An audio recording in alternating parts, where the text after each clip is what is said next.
Mick, well done on the win. What did you make of that whole experience? You know, we were talking about it in the build-up, the feeling of walking out, UFC debut in London, packed out crowd, Fred and Tom on the main event bill. What did you make of the whole experience?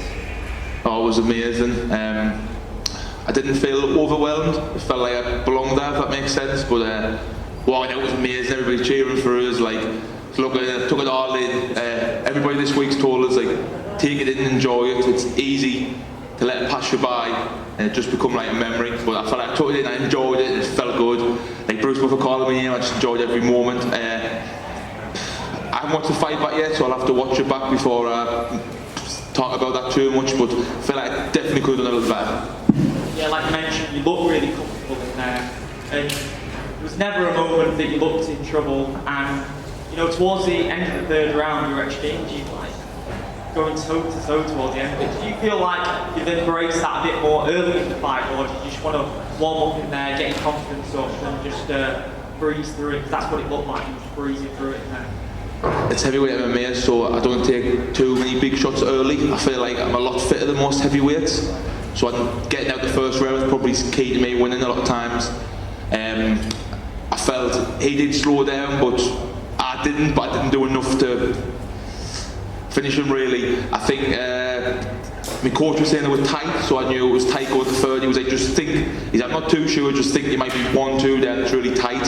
And then I heard like 90 seconds left, and then like the last 30 I thought, make a little statement. I felt like, I didn't feel like any of these shots hurt. He was obviously big and like a few tickled, but they weren't nice, but none hurt us.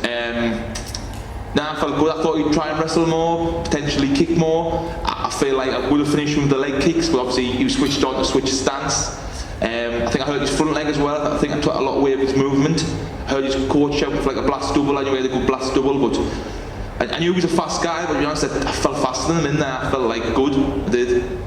We spoke about this before the fight as well. You know, the rise that Tom's had, you'll be looking for a similar rise, and you'll be wanting to bring UFC back to the Northeast. We mentioned 2008, 2009, that was the last time you had an event over there. Is that well within your plans now in the next 2 to 3 years? Oh, that would be amazing for it to come to the Northeast. A few other guys from our gym, a few of the Northeast are getting on the contender series now, they're pushing it up for the UFC, so I feel like next year or two there'll be loads more guys from the Northeast in the UFC. My gym, a few guys are like pushing on for it themselves, so give it a couple of years, there might be a few Northeast stars and then potentially it could come up there, but as long as it's in the UK, that's the main thing, is get some UK cards so I can fight in front of this again. And I was speaking to Phil DeFries as well. You know, you guys, you, Phil and Tom have had an amazing camp together, 2 out of 3 so far, and with Tom looking to do the business later on tonight as well. Do you feel like that is the best heavyweight MMA gym in the world that you guys have got together right now? I think it is. I haven't been too far many gyms. I've only been a couple, but Phil's travelled the world now, sparring everywhere, and Heath has, like, to get 2 good heavyweights is crazy, never mind 3 or the 6, so it's amazing. I'm just training up home with Phil, my coach Fisher, just keep getting better. I can dip in there and spar with the guys and use the bodies there, and I feel like we're always bringing each other on. I felt off sparring with Tom, I was used to the speed of what Jamal would bring. He wasn't as fast as Tom, and I'd do okay with Tom. Like, I'm used to that speed, so it didn't like scare us off early. And then I think with wrestling with Phil, no one near as strong as him. He's crazy strong. So when the grip all of us, I'm like, oh, they're going to be like Phil, and they just never are. And Phil can't even keep us down. So I feel like no one in the UFC can. And final one, is there a name in particular that you're eyeing up for your next fight, or is it just anyone the UFC gives you, you'll sign on the dotted line and continue to stack the wins up? Just let the UFC matches. I feel calling people out this early is just not right. I think top 15, that's when you start calling guys out and they're looking in advance. I'm here just fight anybody really. They're all going to be similar, 1-2 fights in the UFC, contender series. They'll all be fair matchups. I think I'm just ready for anybody. Well done on the win, mate. Thank you. Hey Mick, go just over here. It seemed like yourself and Jamal were chatting to each other in the cage. What were you saying to him? Oh, I enjoyed the chatting. I've never done that before. He was just, I hear him talking to his coach. He was like, yes sir, and listening to them. And then a few times I was kicking him and hurting him, and he was like, alright. And then he checked one half, and he was like, my coach was shouting, it's hurting him. And he went, I checked that. I was talking to him, and I hit him with a big right hand. I think I said something like, "Didn't like that, did you?" Then kicked him. I knew his leg was like compromised, but he switched stances quite well and like hit it. I felt like it stopped orthodox, had to finish them, so I'm happy. Your friend Jake Smith sent me a Facebook post from a pub called The Terrace, who named a burger after you tonight. How do you react to that?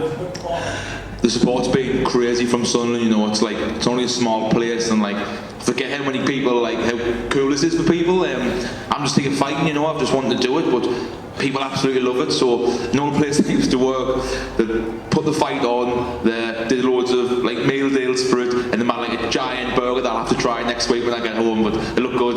Am I right in saying that you worked there as a doorman? Yeah, I went as a doorman for a little while before I packed it in, but it was a great bar, and yeah, a few bars from Sunderland all were sharing it, saying from 5 o'clock onwards we're in the UFC Sunderland zone. I feel like I've got crazy support, you know. I sometimes forget like how many people actually want us to do well. It was crazy. Like, I haven't even looked at my phone yet, but it'll be going mental. I have to try and reply to everybody if I can. Last one from me. Obviously, it's the first time you've seen past a second round in your career, and also obviously the first time going to a decision.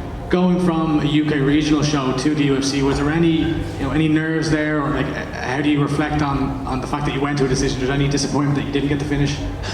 I didn't feel that nervous. I know it's crazy, like this big show, but it felt good. Even the cage just felt like, obviously I wouldn't say like sparring, but I felt a lot relaxed. While some fights, you don't know what's going on, you just think, like you're just reacting.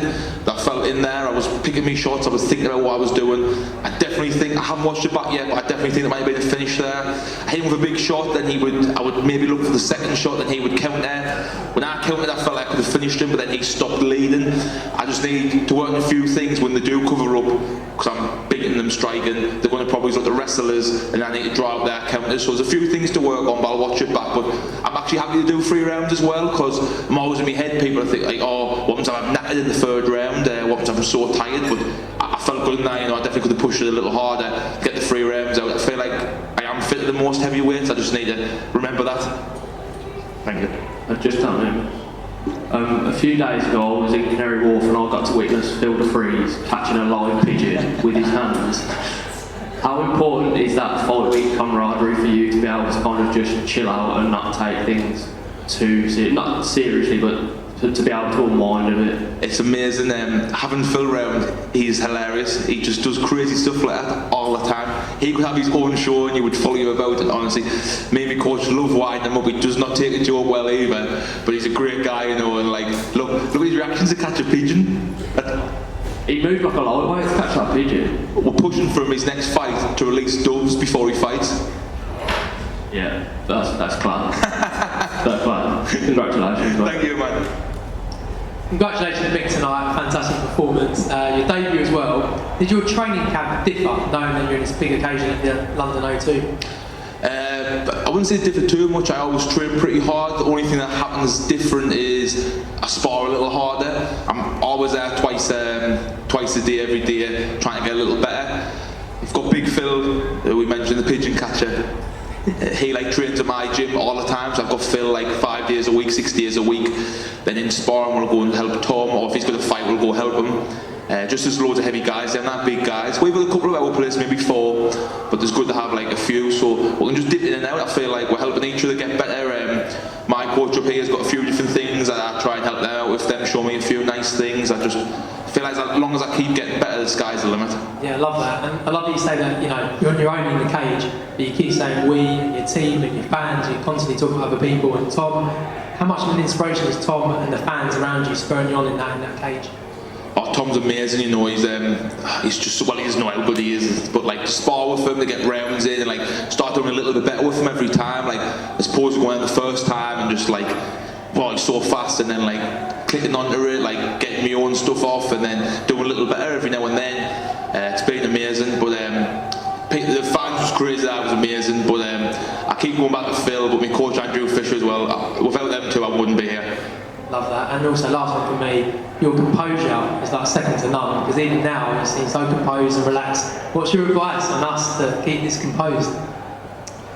I don't know, if a few things helped. My coach kept saying, you get into fighting because you enjoy it, and people start struggling when they put the pressure on themselves. I've always thought like, oh, you're half alright at this, just see how far you can take it. So I just take it one fight at a time. Like nobody knows how good I am, so I'll just keep pushing on. If I keep getting better, I feel like I can go all the way. And just a few years back, maybe I had like a belief, would never think like, oh, you could fight in the UFC. And like, if you saw us when I was 14, 15, like I was not athletic one bit, didn't even like sports. To come here would be crazy to tell us. Now I'm like beating people in the UFC and like training with people who was in the top 5 in the UFC. It's surreal.